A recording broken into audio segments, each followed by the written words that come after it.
Cumprimento de irmãos com a paz do Senhor Jesus, amém? Amém. Irmãos, motivo de muita alegria, estar mais um domingo na presença de Deus, podendo compartilhar com a igreja aquilo que o Senhor colocou no meu coração, amém? Vamos abrir nossas Bíblias em Tiago, no capítulo 4, o verso número 8. Glórias a Deus. Tiago, capítulo número 4, o verso número 8. Amém. Oh, aleluia. Aleluia. Glória a Deus. Aleluia. Tiago, capítulo 4, verso número 8. Amém? Amém. Diz assim o texto: Chegai-vos a Deus, e Ele se chegará a vós outros. Purificai as mãos, pecadores, e vós que sois de ânimo nobre, limpai o coração. Amém? Amém. Poder sentar em nome de Jesus. Glória a Deus. Irmãos, enquanto eu estava pensando e meditando em Deus em uma palavra, o Senhor me levou até Tiago, no capítulo 4, verso número 8. E o que o texto de Tiago 4,8 está querendo dizer? Está querendo falar sobre relacionamento com Deus. Está querendo falar sobre intimidade com o Senhor. Tanto é que em outras traduções, ao invés de achegai-vos a Deus, é aproximem-se de Deus. E aí o texto fala: aproximem-se de Deus, e Ele se aproximará de você. Então o texto e o contexto dessa palavra está falando a respeito de intimidade com Deus. E quando a nossa amada irmã Eliette, ela trouxe a oportunidade dela, não sei se você prestou atenção, mas ela foi até um salmo de Davi. E naquele salmo, Davi está falando sobre intimidade com Deus. Quando a gente olha para todos os homens e mulheres de Deus que tiveram uma vida extraordinária, se a gente for olhar para todos os profetas, se a gente for olhar para o próprio Jesus, se a gente for olhar para o apóstolo Paulo, Pedro, Tiago, João, todos os homens que tiveram a história marcada na Bíblia, todos eles tinham intimidade e comunhão com Deus. Se a gente olha para a vida de Abraão, intimidade e comunhão com Deus. Se a gente olha para a vida de Moisés, intimidade e comunhão com Deus. Se a gente olha para a vida dos apóstolos, dos discípulos, intimidade e comunhão com Deus. Se a gente olha para a vida de quem teve o nome marcado na história, escriturado na própria Bíblia e na palavra, se não estava em pecado, estava tendo intimidade e comunhão com Deus. Porque quando a gente olha a Bíblia Sagrada, nós vemos Deus mostrando muitas pessoas que estão em pecado, e escriturando a vida daquelas pessoas para nos dar um exemplo, para não seguir o pecado. Porém, quando fala de santo, quando fala de justo, quando fala de homem e mulher que foi salvo e que caminhava com Deus, você vai ver que todos eles tinham comunhão e tinham intimidade. Glória a Deus. E será que se nós vivêssemos na época de Jesus, estaria escriturado ao nosso respeito que o presbítero Douglas era um homem de comunhão e de intimidade com Deus ou não? Meu Deus. Será que ia falar que a amada irmã Marcela ela era uma mulher de intimidade, de comunhão com Deus ou não? Meu Deus. Então hoje nessa manhã, o tema da mensagem é como ter intimidade com Deus. Porque a gente precisa entender, identificar que ter intimidade com Deus é algo tão importante, que a vida dos homens e mulheres da Bíblia foram marcados por isso. E aí a gente vai aprender nessa manhã a como alcançar esse grau de intimidade, a como alcançar esse grau de comunhão com Deus. Porque quando a gente vem para a igreja, a gente está atrás de uma única coisa: intimidade. Quando a gente faz algo para o Senhor, a gente está atrás de uma única coisa: comunhão. Então às vezes a gente está falando sobre tantos temas, sobre tantas abordagens, só que todas essas abordagens são periféricas ao real sentido e real centro e alvo da nossa fé, que é a comunhão e intimidade com Deus. Porque se a gente está aqui pregando sobre jejum, o jejum vai fazer com que você tenha o quê? Comunhão e intimidade com Deus. Se a gente está aqui falando sobre ter uma vida santa, por que a gente está pregando sobre ter uma vida santa? Porque isso vai te levar a ter comunhão e intimidade com Deus. A mesma coisa para a oração e para todos os outros temas que a gente ensina e prega aqui nesse púlpito. E hoje nós vamos ter um intensivo a respeito de comunhão e intimidade com Deus. E a gente vai ver Porque assim como o apóstolo Paulo falou, sejam meus imitadores como eu sou de Cristo, a gente também pode pegar qual era o exemplo, vida e conduta dos outros homens da Bíblia e ver, bom, se ele tinha comunhão com Deus e fazia isso, eu também posso fazer para ele. Porque a Bíblia fala que toda a palavra foi divinamente inspirada para a instrução do homem. Então hoje nós vamos ter uma instrução um pouco mais aprofundada sobre como ter intimidade com Deus. E o primeiro tópico para a gente já introduzir o conteúdo está escriturado em Tiago 4:8 que nós acabamos de ler, onde o texto diz assim: aproxime-se de Deus e Ele se aproximará de vocês. O pastor Sérgio hoje pela manhã ele falou sobre você fazer a sua parte e Deus fazer a parte dele. Deus não vai fazer a sua parte por você, Deus vai fazer somente a parte dele. E um dos erros que muitos cristãos, homens e mulheres de Deus, cometem é porque eles ficam esperando que Deus dê um passo na direção dele. Só que de acordo com Tiago 4:8, Deus não dá um passo na direção de quem não dá um passo na direção dele. Às vezes o cristão, o homem e a mulher de Deus ficam falando: Deus, eu quero tanto a sua presença, eu quero tanto ter intimidade com o Senhor, eu quero tanto ter comunhão com o Senhor. Aí Deus olha para você e fala assim: tá bom, mas o que você tem feito para alcançar isso? O que você tem feito para chegar nisso? Porque o texto de Tiago 4:8 fala: aproxime-se de Deus e então Deus se aproximará de você. Então é muito cristão que quer que Deus se aproxime dele sem ter vida de oração, é muita mulher de Deus querendo que Deus se aproxime dela sem ter vida de jejum, é muito homem e mulher de Deus querendo ter experiências espirituais sem orar pela madrugada e sem fazer a sua própria parte. A gente tem que entender que uma coisa é o Criador e a outra é a criatura. Quando a gente olha para Criador e criatura, quem tem que ir atrás de quem?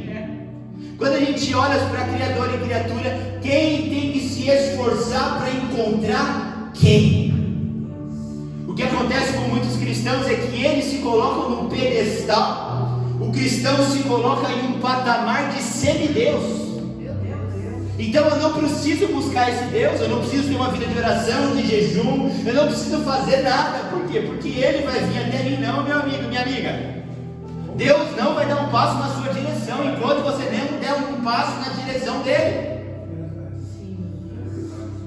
É por isso que a gente analisa hoje os cristãos e não existe mais um Abraão, não existe mais um Moisés, não existe mais uma Ana.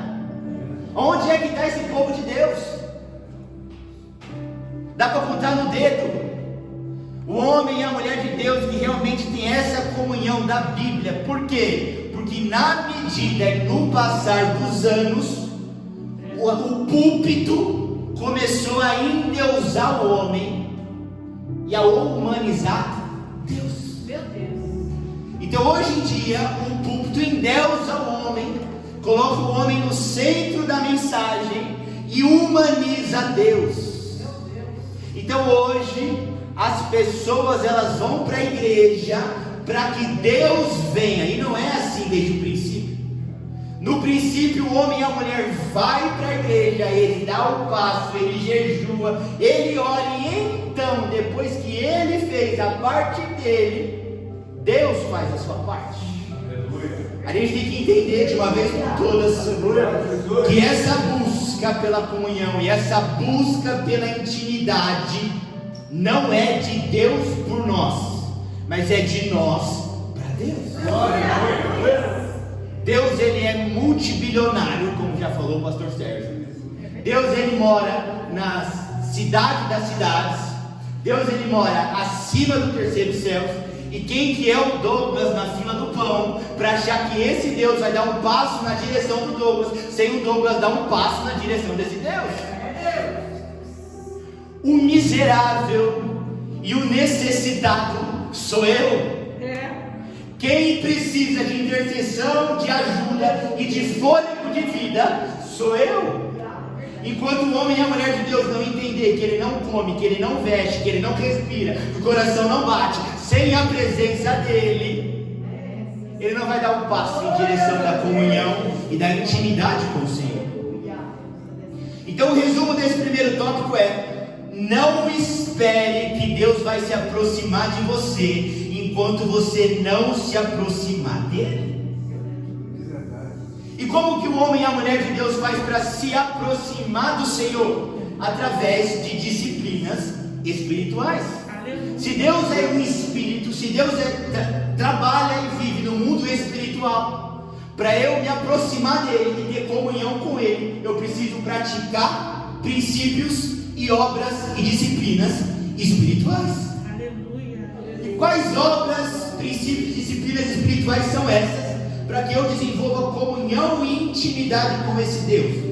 Oração, jejum, leitura da palavra, adoração. A gente precisa se mover e se movimentar espiritualmente, porque enquanto a gente não se movimenta espiritualmente, Deus não se movimenta naturalmente.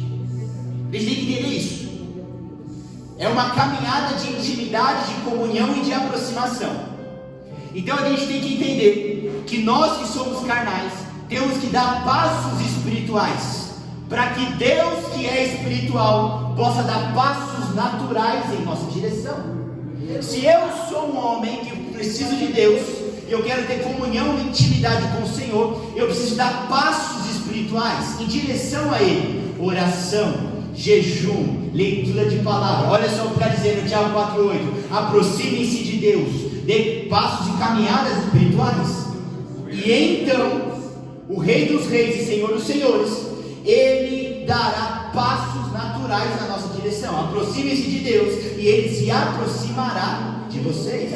Então, quando eu dou um passo espiritual na direção dele, Ele dá um passo natural na minha direção. E aí Ele entra naturalmente no meu casamento. Aí Ele entra naturalmente na minha vida financeira. Aí Ele entra naturalmente na minha vida profissional. Aí Ele entra naturalmente na minha vida emocional. Só que enquanto eu não vou, anota isso: enquanto eu não vou, Ele não vem. Enquanto eu não me aproximo dele, Ele não me aproxima de mim. Então, faça a sua parte. Se coloque na posição de servo. Se coloque na posição de criatura.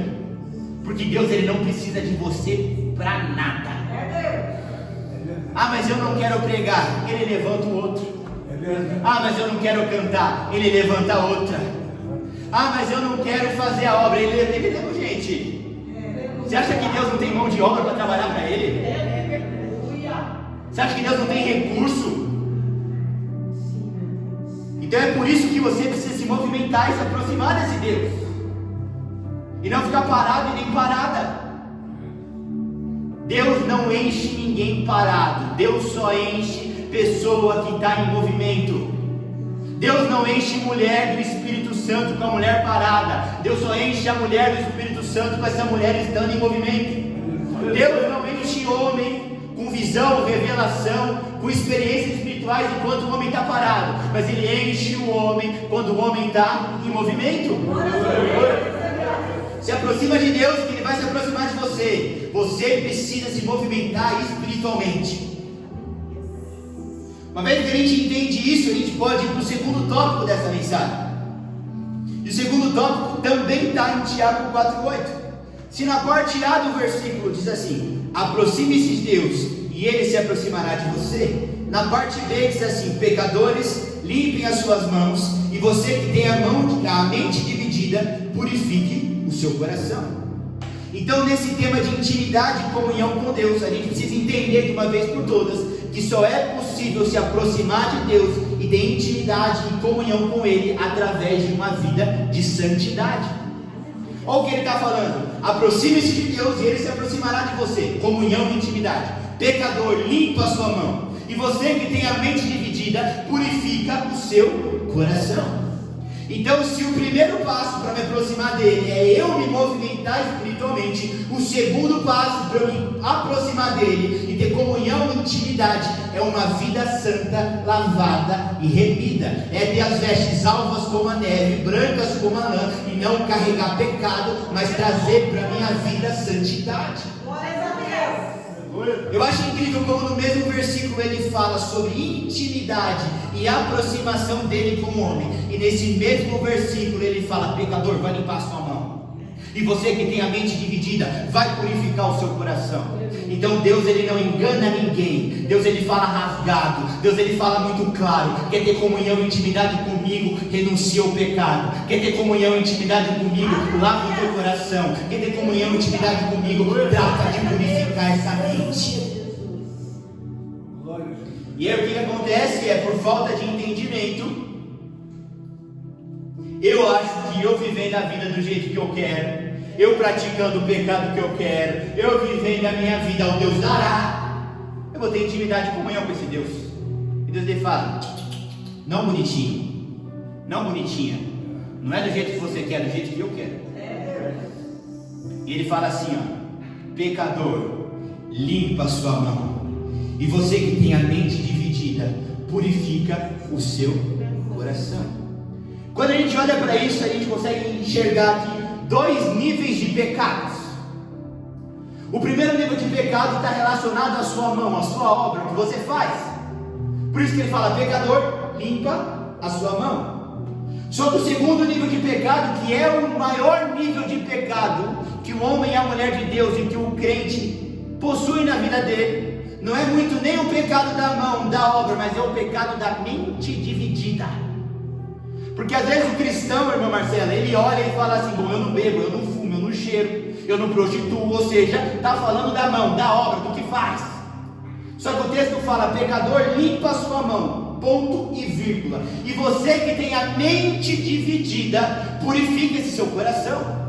Então muitos homens e mulheres de Deus não estão pecando com a ação, mas estão pecando com a sua mente, com uma mente dividida, e servindo em sua mente a dois senhores. Como assim? Eu oro, mas eu não tenho tanta convicção e certeza se ele realmente está me ouvindo e se ele realmente vai operar. É mente dividida. Meu Deus. Eu estou com o pé na igreja, mas eu estou pensando: nossa, como era bom o que eu fazia no mundo. Eu não estou fazendo, mas eu estou pensando em como era bom o que eu fazia. A mente dividida. E ele fala que quem tem mente dividida precisa purificar o seu coração. Quer se aproximar de Deus, quer ter intimidade com Deus, quer ter comunhão com Deus, vida santa.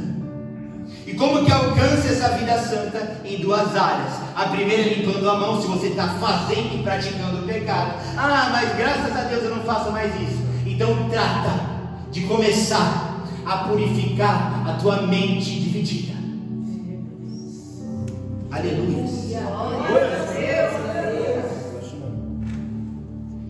Entendendo isso, a gente começa a entrar, saindo da parte teórica e começando a ir para a parte prática. E agora na parte prática a gente pode começar a identificar quais eram ações, atos e práticas que os homens de Deus faziam, que a gente pode implementar também na nossa vida para ter mais comunhão e intimidade com Deus. Então vamos lá. Só me arrumar aqui. Aleluia. Aleluia. E uma das práticas que eu quero compartilhar com você é exatamente aquilo que a irmã Eliette trouxe mais cedo.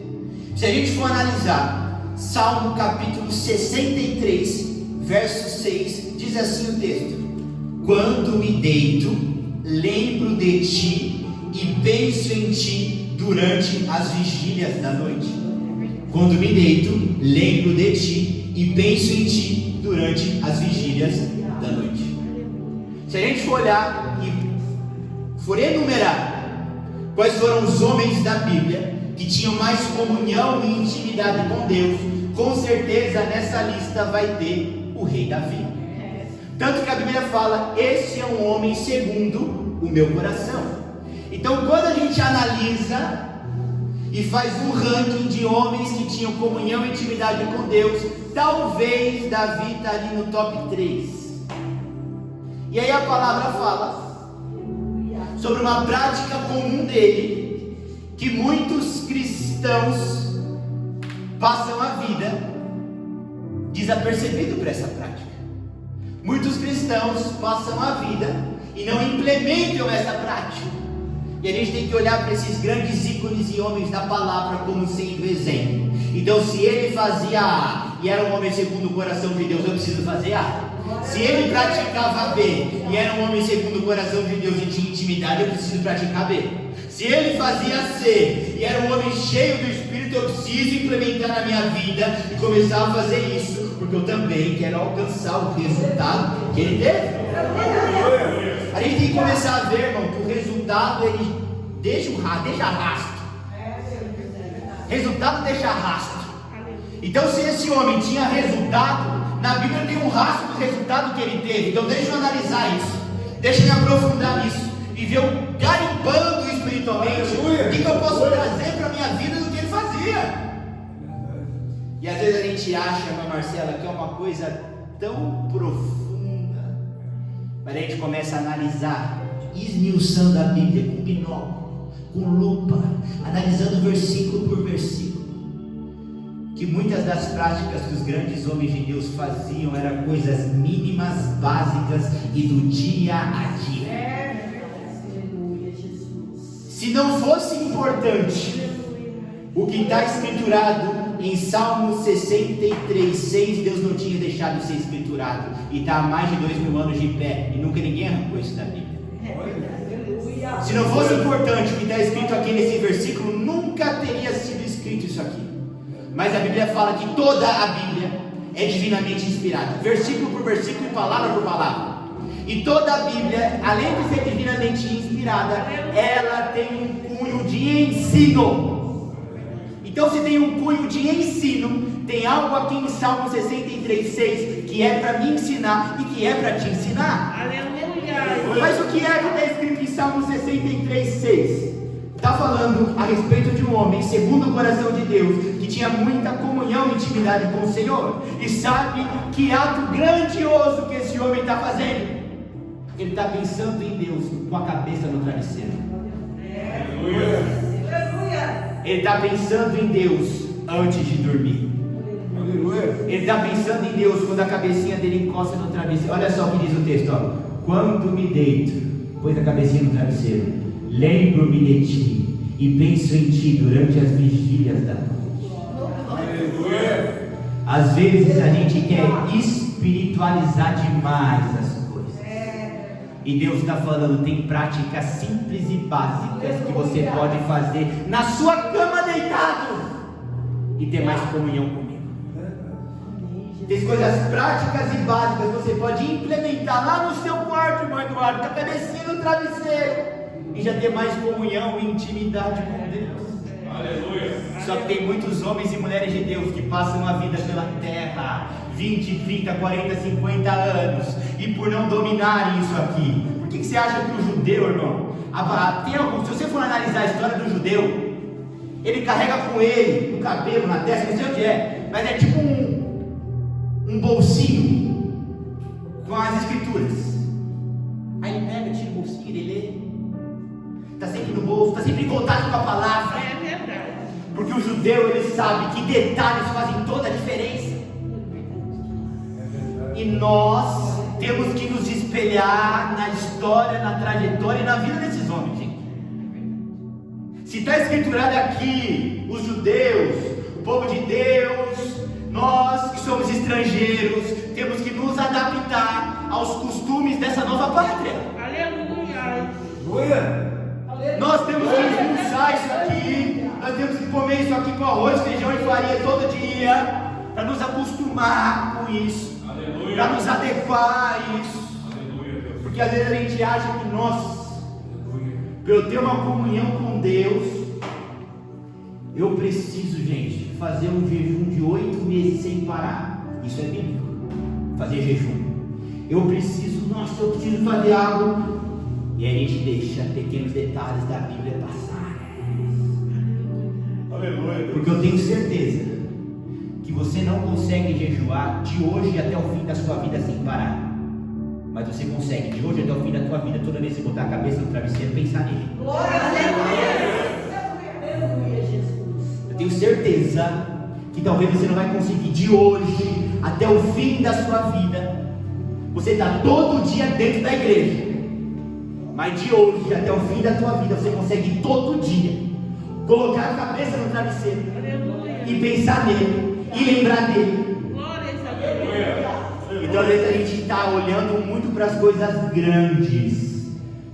Só que Jesus e a Bíblia e Davi e os homens da fé faziam atos pequenos, práticas pequenas, que dava para colocar todo dia no seu cotidiano. E isso fazia com que eles tinham intimidade com Deus. E aí tem muitos homens e mulheres de Deus que falam assim: besteira isso aí. Esse negócio de irmã Marcela, você acha que eu vou ter intimidade e comunhão com Deus porque eu coloco a cabeça no travesseiro e lembro dele antes de dormir, penso nele antes de dormir? Eu filha, não é importante isso? Então por que Deus deixou escriturado? Isso aqui não tem um peso? Então por que está escrito aqui? Isso aqui não tem valor? Então por que está escrito aqui? A Bíblia fala que não passará e não cairá um tio da lei, um tio da palavra, um tio do que está escriturado. Passarão os céus e a terra, mas a minha palavra não passará. Aleluia!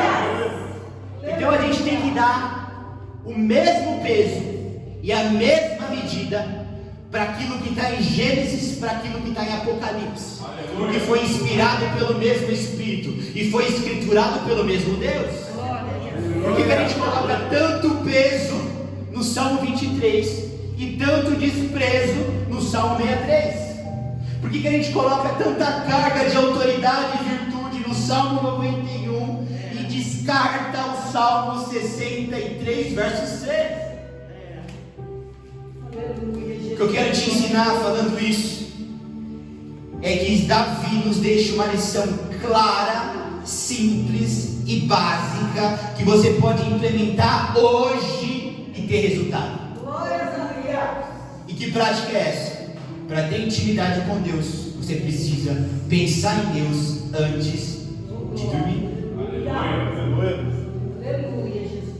Que difícil isso, né, pastor? Que difícil isso, né, irmã? Nossa, como é complexo isso, né, irmão Flávio? Como é difícil isso, gente. Nossa, que complexidade. Deus está falando para ter intimidade comigo. Pense em mim um pouquinho antes de dormir. Lembra de mim um pouquinho quando você colocar sua cabeça no travesseiro. Isso serve para mim. A gente sempre fala, né? O primeiro corta aqui, a espada de 2 gumes. A Marcela fala que eu já deito na cama dormindo. É igual uma pedra. A irmã Rosane falou que ela também. Já bate a cabeça na cama já dormindo. Antes de encostar no travesseiro já estava no cano. O povo lá.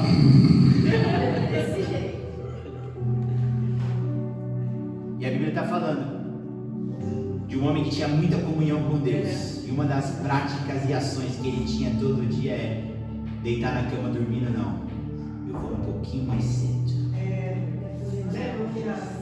Eu vou tirar um tempinho antes de eu fechar o olho.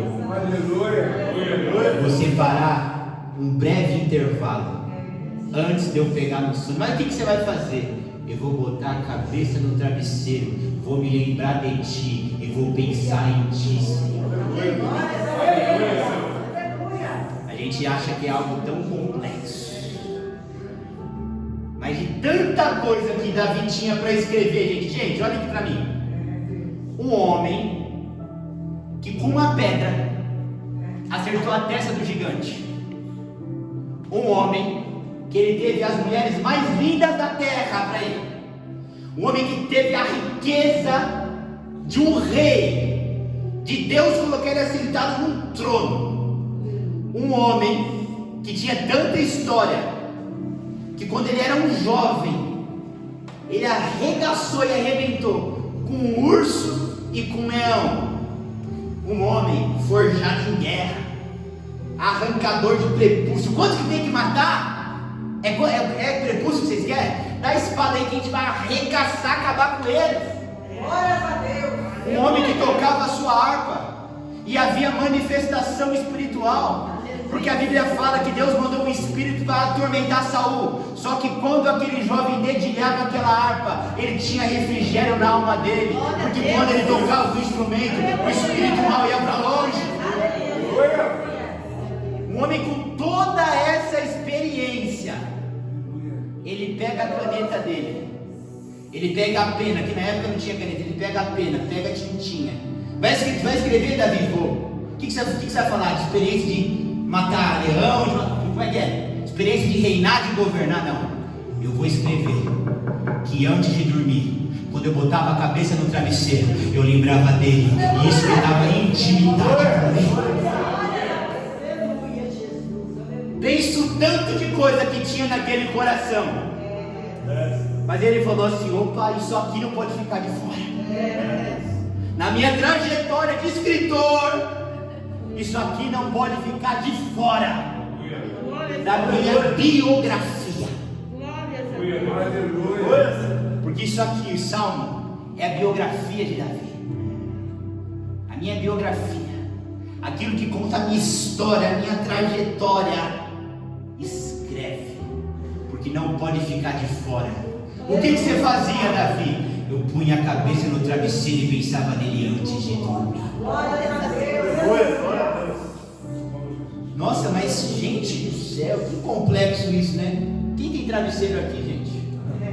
Quem tem cama aqui, gente? Quem deita para dormir aqui, gente? E a Bíblia fala, é que às vezes a gente é tão sem fé, a gente é tão falho e fraco, que eu tenho certeza que vai ter irmãos aqui que vai ouvir isso, vai entrar por esse ouvido, vai sair por esse, vai botar a cabeça no travesseiro, vai roncar e vai apagar. Eu sei que tem irmão que vai fazer isso, mas lembra que cada um tem que dar o seu passo, cada um tem que andar com as suas próprias pernas. Irmã, se isso aqui não vai servir para você, eu fiz a minha parte de pregar para você. Meu irmão, se isso aqui para você vai entrar aqui, vai ser para quê? Esse negócio é meio bobagem, negócio de pensar em Deus antes de dormir, que nada, você não dá comunhão, intimidade com Deus, beleza? Fica com tua ciência, fica com teu entendimento, que eu fico com a Bíblia Sagrada. Atividade prática, clara, direta ao ponto, que você pode implementar hoje e começar a ter comunhão com o Senhor. Porque você não consegue estar na igreja todo dia, não consegue estar no monte todo dia, não consegue jejuar todo dia, mas todo dia você consegue colocar essa disciplina espiritual e botar a cabeça no travesseiro e lembrar dele e pensar nele. Isso garante a você intimidade com o Senhor. Mais para frente, a gente agora vai lá para Jeremias e vai aprender com esse grande profeta de Deus. E se a gente for analisar Jeremias capítulo 33, verso 3, também tem um segredo para você ter comunhão e intimidade com o Senhor. Em Jeremias 33, 3, o texto diz assim: clama a mim e eu responderei, e direi a você coisas grandes e insondáveis que você não conhece. Clama a mim e eu te responderei, e eu vou te anunciar, eu vou te mostrar, eu vou te apresentar coisas grandes e insondáveis que você não conhece, que você não sabe. O que Deus está falando aqui? Sobre os segredos dele. Deus está falando, se Ele vai me revelar algo grande e insondável que eu não conheço, é porque é algo que é da parte dele, é um segredo dele. E a gente só compartilha esse segredo, e a gente só compartilha aquilo que é nosso com quem a gente tem intimidade. A gente só compartilha os nossos segredos e as nossas coisas insondáveis com as pessoas que a gente tem comunhão. Porém, o grande erro do crente é que o crente, ele quer metade do versículo. O grande problema do cristão é que ele quer metade da palavra. Por que o presbítero Douglas não consegue absorver, viver, se aprofundar nas promessas, no milagre e na comunhão e na intimidade com Deus? Porque talvez esse presbítero, ele quer metade do versículo. A gente tem que analisar a Bíblia como um todo. E eu adoro como a forma que essa Bíblia sagrada é estruturada. Porque se tem alguém que escreve bem, gente, foi quem confeccionou isso aqui. Não é um predicado, não é um tempo verbal. Tem estudiosos que dedicam a vida, as teses de mestrado, doutorado e pós-doutorado, para achar uma falha e um erro e não acha. Esse livro está há mais de 2000 anos escrito. Cadê alguém que se levantou para falar, tem uma falha ali? Não tem. Você pode dar um Google hoje, você pode ir no Google e no YouTube hoje, falha da Bíblia você não acha, erro na Bíblia você não acha, erro histórico, teológico, não acha. E aí esse texto que não erra diz assim: quando a gente vai analisar a Bíblia, a gente tem que analisar que o versículo ele é escrito com parte A e com parte B. Quando a gente analisa esse texto de Jeremias 33:3, a parte B, Deus está falando sobre mistérios, sobre revelação de segredos e sobre intimidade com o homem. Porém, na parte A desse versículo, Deus ele fala que para isso acontecer na minha e na sua vida, eu preciso clamar a Ele. Ele diz assim, clama a mim, e então eu vou te revelar os meus segredos e os meus mistérios. Só que muitos de nós queremos ter acesso ao tesouro, queremos ter acesso ao segredo, queremos ter acesso ao mistério, à intimidade, à comunhão, mas não fazemos a nossa parte de clamar. E aí a Bíblia nos mostra que uma chave que nos dá acesso à comunhão, mistério e segredo de Deus é o clamor. E aí, por incrível que pareça, existem cristãos, mulheres e homens de Deus que passam a vida toda e nunca conseguiram fazer um clamor. Passa a vida toda e nunca conseguiu clamar ao Senhor. Confunde, acha que é a mesma coisa. Oração e clamor é a mesma coisa. Não é. Oração e súplica e clamor é a mesma coisa. Não é. Tem diferença. Glórias a Deus. Aleluia. E tem gente no púlpito que não sabe a diferença. Não somente desse ministério, não estou falando desse ministério, estou falando dos púlpitos em geral. Tem gente nas missões que não sabe essa diferença. Tem gente com os microfones, com os instrumentos nas mãos, que não sabem essa diferença. E estão pregando segredos, intimidade com Deus, mas não sabem o acesso para isso. Quando o texto de Jeremias 33:3, Deus fala sobre segredos e intimidade, Ele amarra e Ele gruda isso com o clamor do homem e da mulher. Irmãos, a Bíblia Sagrada mostra o jeito que Jesus orava.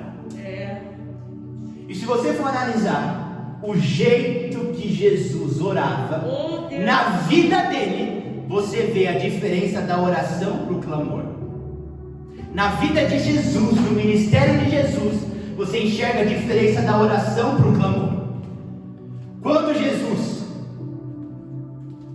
vai multiplicar os pães, ele ora. Quando Jesus vai ressuscitar Lázaro, ele ora. Mas quando Jesus não vai ser preso, porque ninguém pegou ele, mas vai se entregar, ele clama. Quando Jesus vai multiplicar os pães, ele pega o que aqueles menininhos tinham ali, quantos pão que tem aí, quantos peixinhos, tá bom. E ele fala assim, Pai, graças te dou. Tá vendo a serenidade? Tá vendo a calmaria? Tá vendo as tranquilidades do seu Pai? Graças te dou. Isso é uma oração. Algo sereno, algo tranquilo, algo que é uma conversa.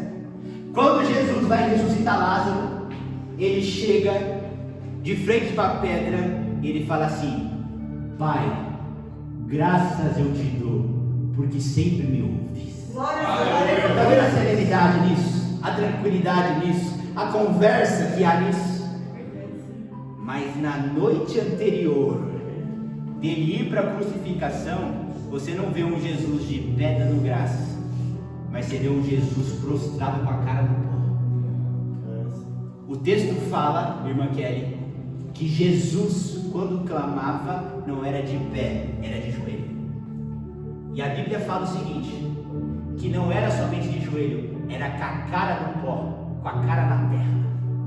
E a Bíblia também fala em determinado versículo que ele era muito ouvido por Deus porque ele clamava e chorava. Então aqui a gente consegue identificar o que Deus quer ensinar em Jeremias 33:3. E a pergunta que eu quero te fazer, irmão, que quer ter comunhão com Deus, qual foi a última vez que você dobrou o teu joelho, pôs a cara no pó e chorou? Qual foi a última vez que você dobrou o teu joelho, pôs a cara no pó e gritou, e clamou, e suou? Meu Deus.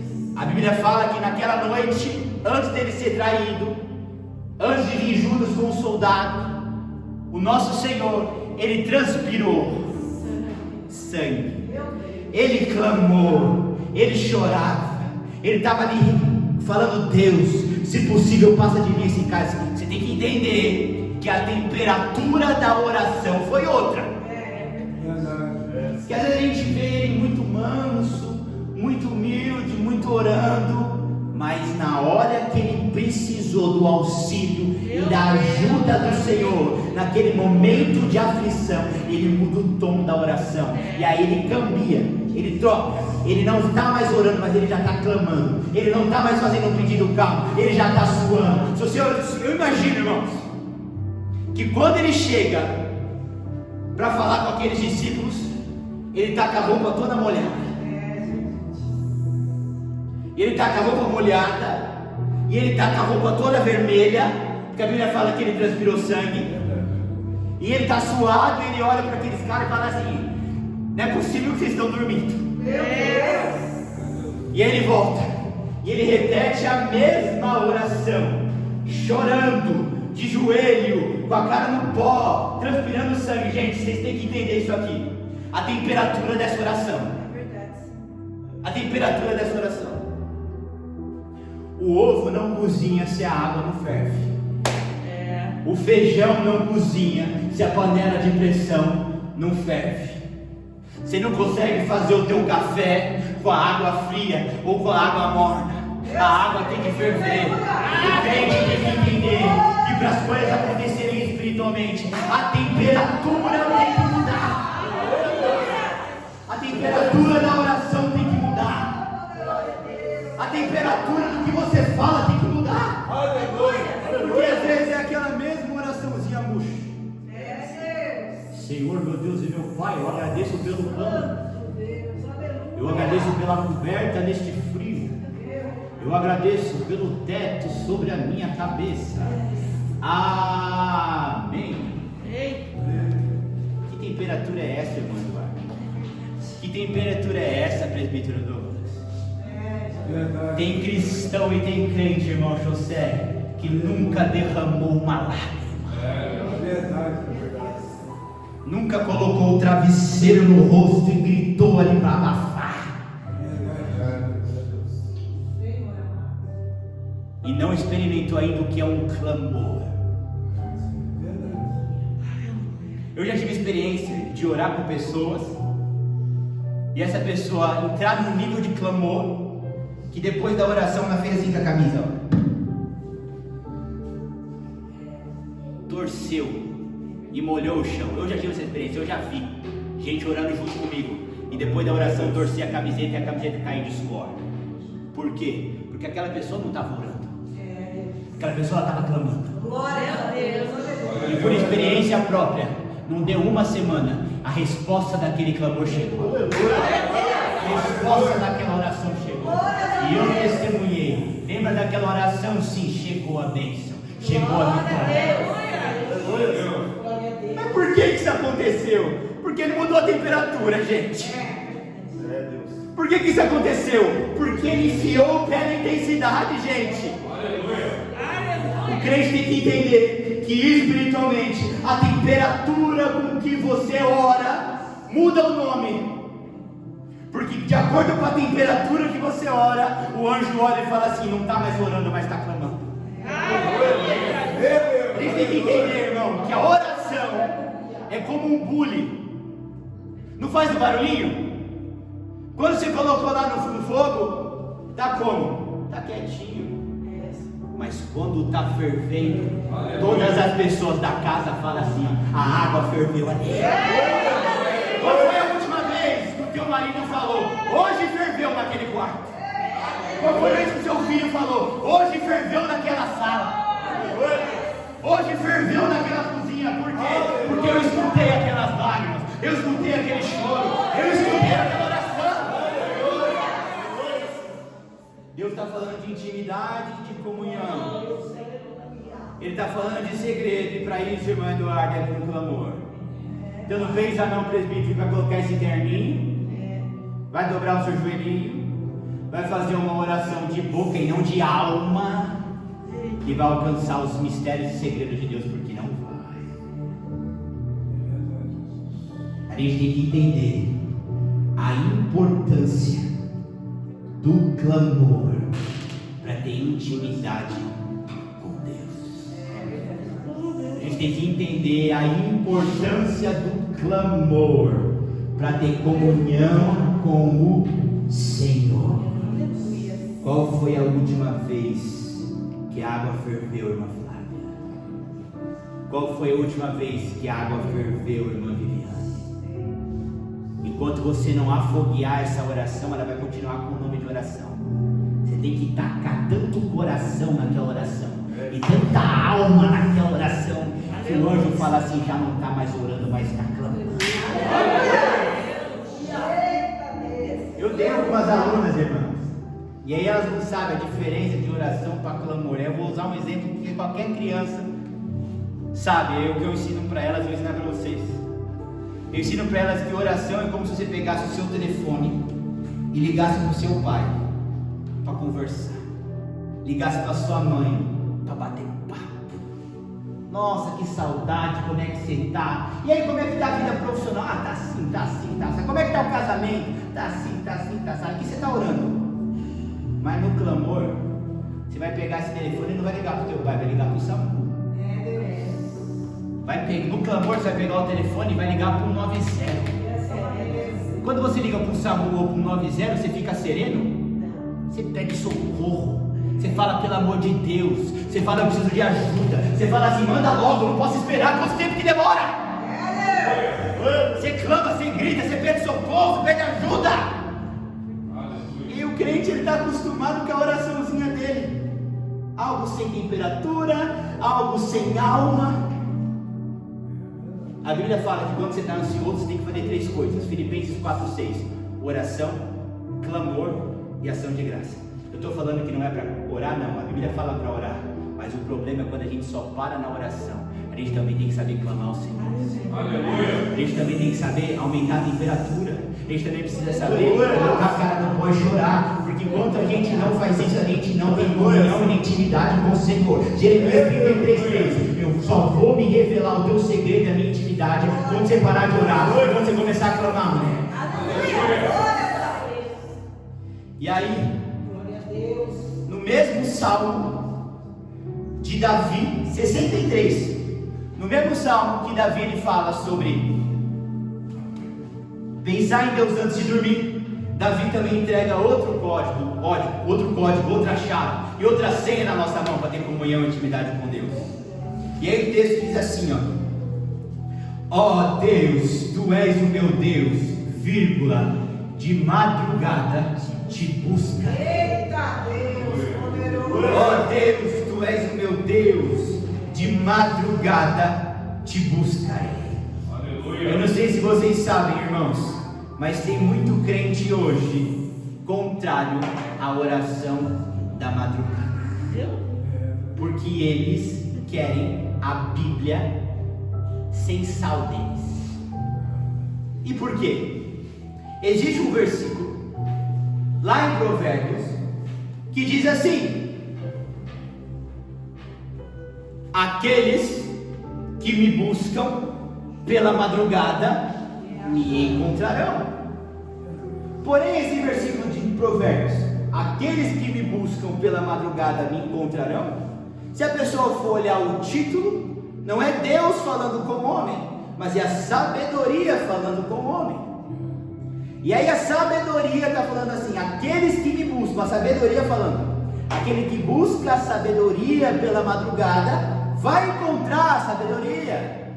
E aí tem muitos cristãos que falam assim: não, esse negócio de orar pela madrugada é furada. Meu Deus. Por quê? Porque o texto de quem me busca pela madrugada me acha não é o Deus para o homem, mas é a sabedoria falando para o homem. Então, se o presbítero Douglas quer ser sábio, presbítero Douglas busca sabedoria de madrugada, ou seja, já acorda de manhã buscando sabedoria.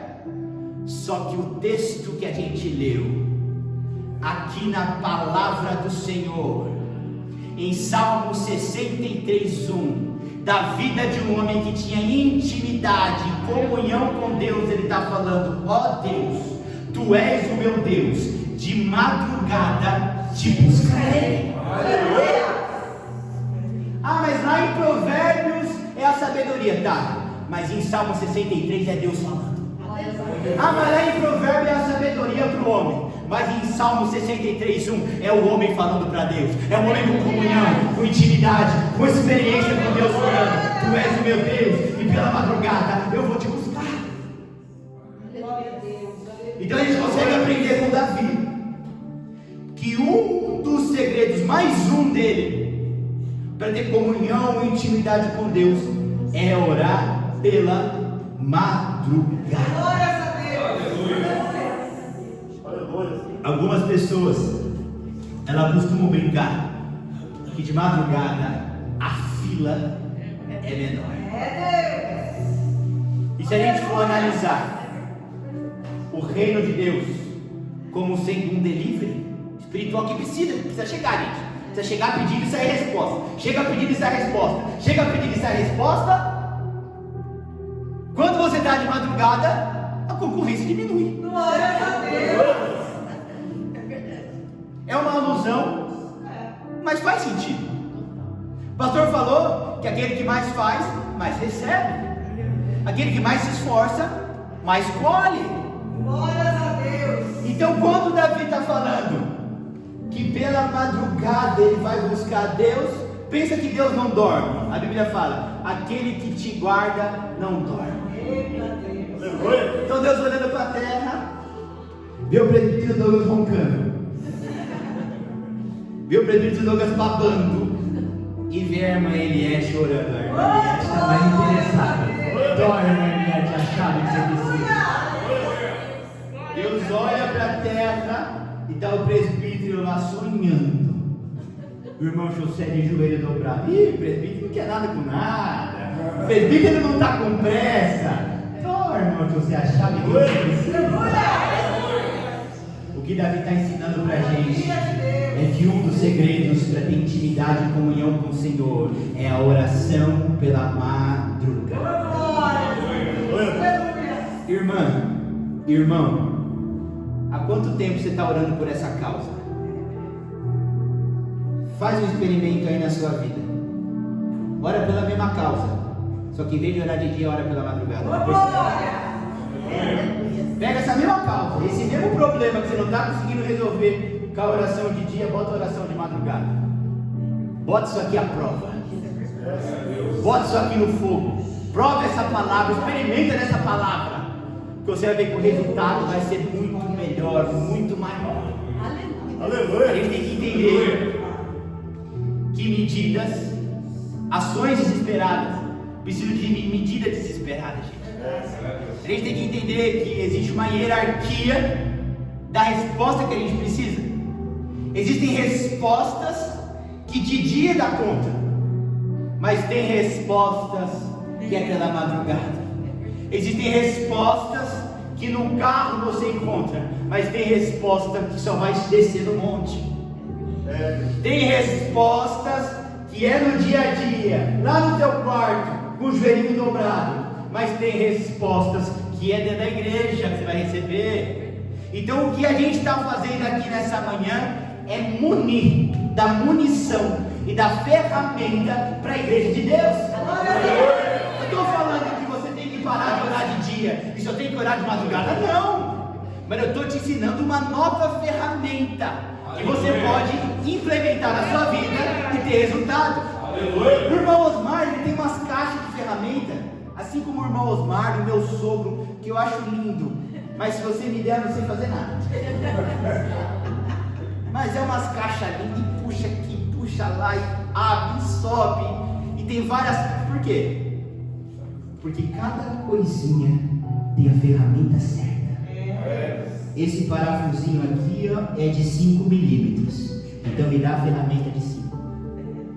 Aquela porta lá, é maior, já é 20, me dá a ferramenta de 20. Glória a Deus, aleluia. Aleluia. Meu sogro foi lá em casa semana passada, precisava dar uma apertada nas cadeiras, ele trouxe o leque de ferramenta, só que nenhuma delas coube na cadeira, não conseguimos apertar.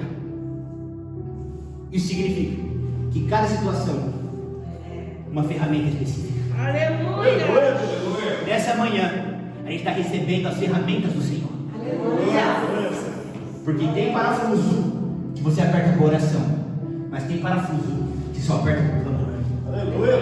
Tem parafuso que você aperta com a sua oração de dia. E louvado seja Deus, porque você é uma mulher que ora pela manhã. Mas tem parafuso que só vai conseguir apertar, e só vai conseguir consertar e dar jeito de madrugada. Então você com as ferramentas começa a ver, bom, acho que esse assunto aqui eu vou ter que acelerar mais. Acho que aquele assunto já está conta daquele. E você vai experimentando. A igreja de Deus tem que ser munida de ferramentas. E uma das ferramentas do salmista Davi para ter comunhão e intimidade com Deus é a oração pela madrugada. Aleluia. Agora vamos para uma outra vertente para vocês verem. Olha só o que a Bíblia fala em Provérbios 3:32. Provérbios 3:32 diz assim, ó: porque o perverso é abominável ao Senhor, mas com os sinceros ele tem intimidade. Nada melhor do que um versículo que fala sobre intimidade, para a gente pregar sobre intimidade. E aí Provérbios 3:32 está falando assim na parte B: mas com os sinceros ele tem intimidade. Aleluia. Então o que a Bíblia está dizendo aqui é que para ter intimidade com Deus, você precisa ser sincero. Aleluia. Nossa, mas quão simples é isso? Mas dá resultado. Nossa, como nada mirabolante é isso, mas dá resultado. Glórias a Deus. A Bíblia está falando um versículo diretamente sobre intimidade, mas com os sinceros ele tem intimidade. Isso significa que se o presbítero Douglas quer ter intimidade com Deus, ele precisa ter sinceridade. E o que é sinceridade? Sinceridade é eu não ter ânimo para orar, e eu dobrar o joelho e falar assim: Senhor, hoje eu não queria estar aqui com esse joelho dobrado, mas eu estou. Sinceridade é você estar com o coração angustiado com o seu irmão, falar assim: alguma coisa está acontecendo, que eu não estou me dando bem com aquela pessoa. Dobra o seu joelho e fala: Senhor, eu não sei se sou eu, não sei se é ela, mas eu quero ser sincero contigo, Senhor. Não está fluindo o relacionamento com aquela pessoa. Sinceridade é você chegar diante de Deus e falar a verdade que está no seu coração. Irmã, está passando por luta e por prova? Vai dobrar o joelho? Não finge que está tudo bem, não. Fala: Senhor, está ruim o negócio. Irmão, está sem força, está sendo atacado, O diabo está colocando os pratos na sua frente. Você não está dando conta de vencer isso? Joelho no chão, sinceridade. Senhor, me ajuda. Senhor, me agrada de mim. Senhor, eu não estou conseguindo vencer nessa área. Sinceridade. Sinceridade. Porque às vezes a gente entra na presença de Deus com a capa de super-herói. E aí, tá tudo bem? O pastor sempre fala isso. Tá tudo bem, tá tudo ótimo.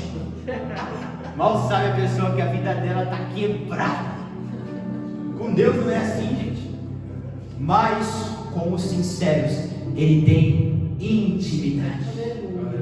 A Bíblia fala: celebrai com os que se alegram, chorai com os que choram. Outro versículo: tá alguém feliz, canta louvor. Tá alguém triste, ora. Ou seja, irmã, tempo de chorar é tempo de chorar. Irmão, tempo de sorrir é tempo de sorrir. Mas a gente tem que ser sincero diante de Deus. Teve a sua expectativa frustrada, esperava uma resposta de Deus e veio outra.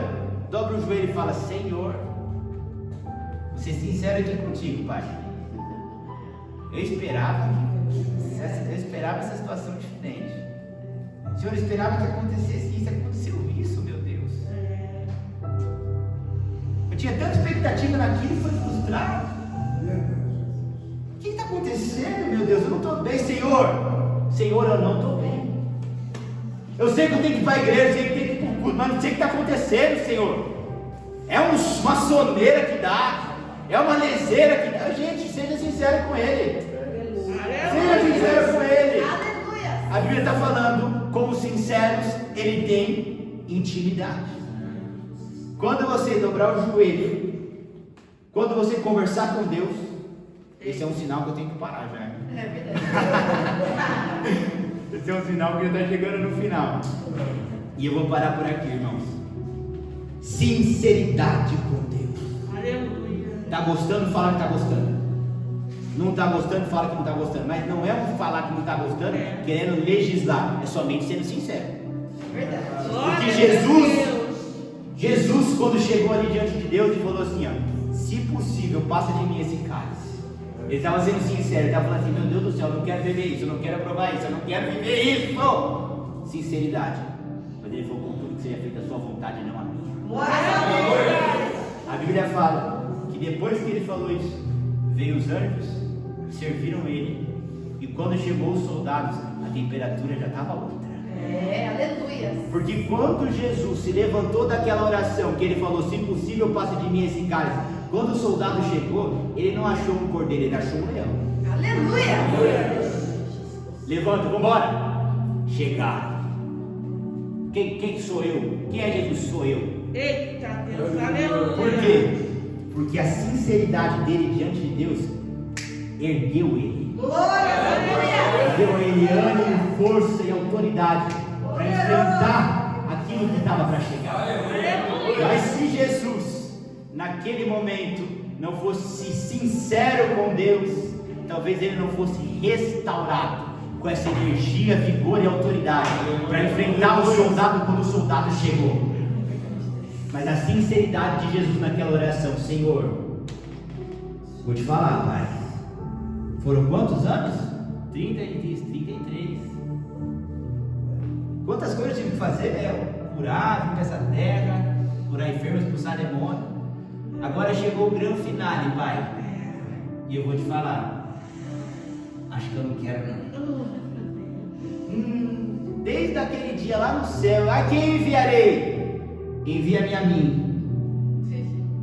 Chegou a hora de cumprir aquele envia-me a mim, né? Senhor do céu, que angústia é essa, Pai? Que aflição é essa? Ai Deus, eu não quero tomar disso, eu não quero provar disso. Sinceridade. Aí na sinceridade dele, o Senhor falou assim: ó, tua virtude. Glória a Deus, aleluia. E aí depois daquela sinceridade ele se levanta, faz assim, ó, tira a poeira. Vambora. Vocês estavam dormindo? Vambora. Chegou a hora, já chegaram. Quem que é? Sou eu. Glória a Deus. Não dá para entender.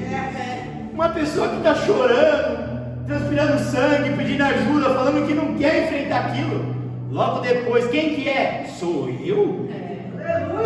Se não fosse sincero, quem que é? Tem uma máscara aí pra mim, não?